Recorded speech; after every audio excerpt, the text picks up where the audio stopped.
ముఖ్యంగా ఈ కార్యక్రమం ఏర్పాటు చేసిన రెడ్డి జాగృతి వ్యవస్థాపకులు అన్న పిట్ట శ్రీనివాసరెడ్డి గారికి, అలాగే మా గాంజన్న గారికి, పాల్గొన్న మీ అందరికి కూడా హృదయపూర్వకంగా పేరు పేరున ఉద్యమాభివందనాలు.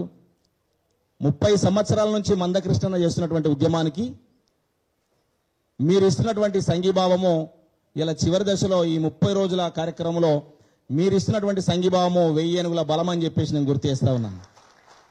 ఎందుకంటే ప్రతి గ్రామంలో కూడా భూమితో అంటుపెట్టుకొని ఈ రెడ్డి కమ్యూనిటీ భూమితో అంటుపెట్టుకొని ప్రతి గ్రామంలో కూడా వ్యవసాయ రంగానికి పనిచేస్తున్నప్పుడు ఈ మాదిగ బిడ్డలే ప్రతి ఒక్క రెడ్డి కులస్తుల యొక్క పొలంలో నాగళ్ళు దున్ని నాట్లేసి పంట తీసి ఇలా ఆ భూమితో సంబంధం ఉన్నటువంటి రెడ్లతో అనుబంధం కలిగినటువంటి బిడ్డలు మాదిగ బిడ్డలు. కాబట్టి ఏ గ్రామం వెళ్ళినా కూడా ఇది చరిత్ర చెప్పిన సాక్ష్యం ఇదంతా. కాబట్టి మాకంత ధైర్యం ఇలా రెడ్డి కమ్యూనిటీ ఇలా వర్గీకరణకు అండగా నిలబడ్డందుకు నిజంగా యావత్ తెలంగాణలో ఉన్నటువంటి మాదిగ సమాజమే కాదు, ఆంధ్రలో ఉన్నటువంటి తెలంగాణలో ఉన్నటువంటి మాదిగ సమాజం అంతా కూడా రెడ్డి సమాజానికి రుణపడి ఉంటుందని చెప్పేసి నేను గుర్తు చేస్తా ఉన్నా. మీ అందరికీ నేను హృదయపూర్వకంగా ఉద్యమాభివందనాలు తెలియజేస్తా ఉన్నా. అందుకే నేను ఒక 2 లైన్లలో చెప్పుకున్నా. కిర్రు కిర్రు చెప్పునోయమ్మా ఈ మనిషి కాళ్ళకు, ఎప్పుడన్నా చెప్పు ఇది నా కుల పొల్లే దొడుకోవాలని చెప్పేసి అన్న అన్ని కులాలకు పాదాల కిందికి ఈ ప్రపంచ పాదాల కిందికి చెప్పునటువంటి చర్మ మొలిసి చెప్పు చేసిన జాతి మాదిగ జాతి. మాదిగ శాస్త్రజ్ఞుడు ఈ చెప్పును అందించుడు కాళ్ళ కిందికి.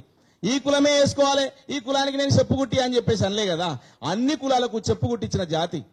కిర్రు కిర్రు చెప్పునోయమ్మా ఈ మనిషి కాళ్ళకు మెత్తనైన పరుపునోయమ్మా, నా తల్లిదండ్రులు మాదిగోళ్ళమ్మా ఈ ఊరి కావల మురికి కుంటలో ఉంటారోయమ్మా, శర్మ మొలిసి చెప్పు చేసి కలిగినోళ్లకు కానుకిచ్చి, శర్మ మొలిసి చెప్పు చేసి కలిగినోళ్లకు కానుకిచ్చి, ఉట్టి కాళ్ళతో తిరుగుతున్నా ఎట్టి మాదిగోళ్ళ బిడ్డను కిర్రు కిర్రు చెప్పునోయమ్మా ఈ మనిషి కాళ్ళకు మెత్తనైన పరుపునోయమ్మా, నా కులము ఆపతి వడ్డదోయమ్మా సబ్బండ జాతిని మద్దతడుగుతున్ననోయమ్మా, నా కులము ఆపతి వడ్డదోయమ్మా సబ్బండ జాతిని మద్దతడుగుతున్ననోయమ్మా. దయచేసి మీరందరూ కూడా ఫిబ్రవరి 7వ తారీఖు రోజు నా రెడ్డి అన్నలందరూ కూడా జబ్బకు డప్పేసుకొని వస్తారని చెప్పేసి మనస్ఫూర్తిగా కోరుకుంటూ హృదయపూర్వకంగా కోరుకుంటూ ఆ లక్షల డప్పుల కార్యక్రమంలో మీరందరూ మద్దతు తెలియజేస్తున్నందుకు, వర్గీకరణ ఉద్యమానికి మీరందరూ మద్దతు తెలియజేస్తున్నందుకు, ఎవడన్నా చిల్లర మల్లరగాళ్ళు ఈ మధ్యన రోడ్డు మీద వదిలిపెట్టిన లెక్క ఒక 4 తిరుక్కుంటా ఎవరు మద్దతు తెలియజేస్తే వాళ్ళని తిట్టే కార్యక్రమం పెట్టుకున్నారు. గట్లాంటి వాళ్ళు ఎవరన్నా తిడితే దయచేసి మీ గుండె నిండా వాళ్ళని క్షమించురన్న. ఎందుకంటే వాళ్ళ తిట్లు మనకంటాయి అన్న. న్యాయం వైపు నిలబడుతున్నారు మీరందరూ కూడా, ధర్మం వైపు నిలబడుతున్నారు మీరందరూ కూడా. ధర్మం వైపు నిలబడ్డ బిడ్డలందరికీ ఈ సమాజం ఎప్పుడైనా రుణపడి ఉంటది.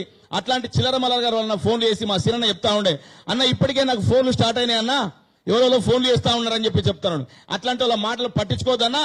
సూర్యుని మీద ఉంచితే అది వాళ్ళ మీద తిరిగి పడతాదని చెప్పేసి మీరందరూ గుర్తుపెట్టుకోవాలని చెప్పేసి నా రెడ్డి సోదరులందరికీ హృదయపూర్వకంగా ధన్యవాదాలు తెలియజేసుకుంటూ, మీ మద్దతు మళ్ళొకసారి మాకు 1000 ఏనుగుల బలం లక్షల డప్పుల్లో మీ యొక్క డప్పు ఉండబోతున్నందుకు హృదయపూర్వకంగా ధన్యవాదాలు తెలుసుకుంటూ సెలవు తీసుకుంటున్నాను.